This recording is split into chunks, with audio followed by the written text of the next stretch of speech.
Magandang hapon po. Yan, nandito po tayo. Tingnan natin yung ginagawa nila. Oh. Anong ginagawa niyo, Ate Lisa? Nagpili po kami ng adult na larva para maging langaw. Yan. Isa po itong stage para sa paghihiwalay ng mga adult na larva para makapagpabuo ulit tayo, makapagparami ulit tayo ng black soldier fly. Oh, yan, no? Sipag, oh. Sipag silang Yan. tumapang Dahil yan po ang trabaho nila, yan din po ang merienda nila mamaya. Opo. Oo, yan. Masarap po yan. Yung palabok po namin dito, yan po sa halip na chicharon, yan po ang nakalagay sa taas. Diba? Tamo, dati po nung mag-umpisang magtrabaho sila, hindi pa ganyan yung mga katawan po ng mga yan.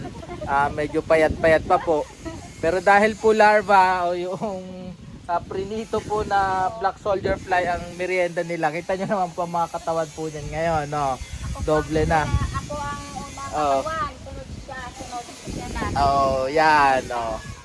Oh, si Ate Lisa medyo payat ng konti dahil Hindi ako mandagaw kumain nito inaagawan kasi nitong dalawa, si Ate Ilang at saka si Ate Ningning. Yung dalawang matakaw pa nandoon sa loob yun, Ha? May problema daw sila.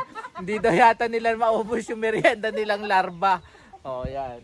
Oh, kung kailangan nyo po ng pagkain sa mga alaga po ninyong free range chicken, marami po tayo dito sa Gabutare Organic Farm. Pwede po kayong pumunta dito, pumasyal. Tuturo po namin sa inyo kung paano maparami to. Yan, oh, dami po dito. Meron po kami ditong hatchery. Hatchery ng black soldier fly. Nasa loob po nito yung mga yung mga langaw na, no, at nangingitlog. Dito naman tinan natin. Ito po yung mga black soldier fly. Yan. Mga larva po yan. May kailangan kayo na matutunan tungkol sa pag-aalaga ng black soldier fly, pasya lang po kayo dito sa Gabotero Organic Farm. Dito lang po kami sa Labunan, bayan po ng Bungabong, lalawigan ng Oriental Mindoro. Good day.